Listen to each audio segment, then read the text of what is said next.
Bought leaf ফেক্টৰীয়ে ক্ষুদ্ৰ চাহ খেতিয়কৰ কেঁচা চাপৰাত ক্ৰয় নকৰাক লৈ ৰাজ্যজুৰি অব্যাহত আছে প্ৰতিবাদ।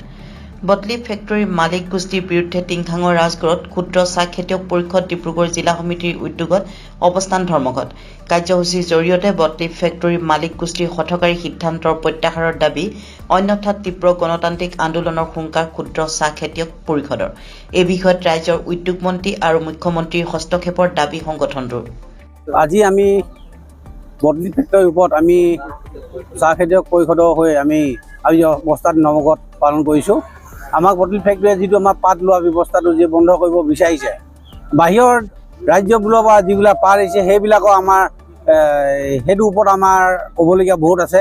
বাহিৰৰ পৰা যিটো ফেক্টৰী আছে সেইটো কোনো সিহঁতি ব্যৱহাৰ নকৰাকৈ পাতটো ক্ৰয় কৰিছে।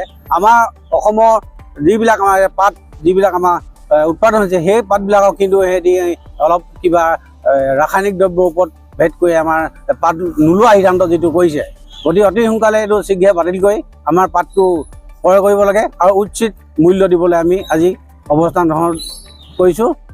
আমাৰ যিহেতু বটলিফ ফেক্টৰী গোষ্ঠীটোৱে যিটো বৃহত্তৰ গোষ্ঠীটোৱে 1 জুনৰ তাৰিখৰ পৰা আমাৰ ক্ষুদ্ৰ চাহ খেতিয়কৰ যিটো পাত কেঁচা পাত ক্ৰয় নকৰা যিটো সিদ্ধান্ত লৈছে, সেই হঠকাৰী সিদ্ধান্তৰ বিৰুদ্ধে আমাৰ আজি ক্ষুদ্ৰ চাহ খেতিয়ক ডিব্ৰুগড় জিলা সমিতিয়ে এইটো অৱস্থান ধৰ্মঘট পালন কৰা হৈছে। যিহেতু আমাৰ ক্ষুদ্ৰ চাহ খেতিয়ক সংস্থাৰ ওপৰত যিটো মানে মুধৰ মাৰ দিব বিচাৰিছে বটলিফ ফেক্টৰী প্ৰতিষ্ঠানটোৱে, এইটো আমাৰ কোনো পধ্যে আমি মানি ল'ব নোৱাৰোঁ। এই তেনেধৰণৰ হঠকাৰী সিদ্ধান্তটো তৎকালীনভাৱে উঠাই ল'বৰ কাৰণে আমি দাবী জনাইছোঁ। অন্যথা আমি বৃহত্তৰ খেতিয়কসকল লগ হৈ আমি ৰাজপথত আন্দোলনৰ কাৰ্যসূচী ল'বলৈ বাধ্য হ'ম।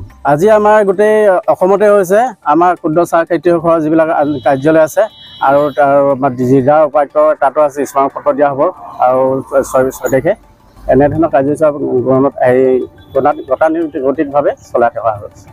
দাবী আমাৰ প্ৰথমতে হৈছে আমাৰ কেঁচা পাতটো তেওঁলোকে ল'বই লাগিব, মাছবি ল'ব লাগিব। আমি পূৰ্বতে আগতে সিদ্ধান্ত কৰিছিলোঁ যে আমাৰ মিনিমাম যিটো আমাৰ MSP যিটো ছাপৰ্ট প্ৰাইচ আমাৰ 30 টকা আমি এইটো আগতে দিছিলোঁ, সেইটো আমাৰ দিবই লাগিব তেখেতসকলে।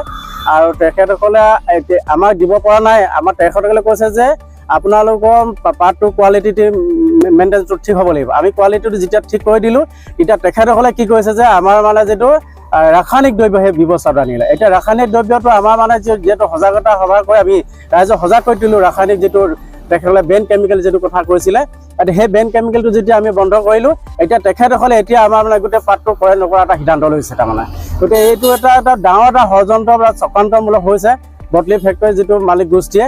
আমি ভাবি কোনো পৰ্যায়ে আমি ক্ষুদ্ৰ চাহ খেতিয়ক ডিব্ৰুগড় জিলা সমিতিয়ে আমি এইটো মানি ল'ব নোৱাৰোঁ আৰু সেইকাৰণে আমি পৰৱৰ্তী এই বিষয়টোৰ ওপৰত আমি তেখেতসকলক তৎকালীনভাৱে উঠাই ল'বৰ কাৰণে আহ্বান জনাইছোঁ। অন্যথা আমাৰ যিটো আমাৰ অসম চৰকাৰ আমাৰ উদ্যোগ মন্ত্ৰী আছে তেখেতকো আমি আহ্বান জনাইছোঁ। জিলাৰ মানে আমাৰ অসমৰ মুখ্যমন্ত্ৰীয়ে তেখেতক এই ব্যৱস্থাটোৰ সমাধানৰ এটা সূত্ৰ উলিয়াই দিবৰ কাৰণে আহ্বান জনাইছোঁ।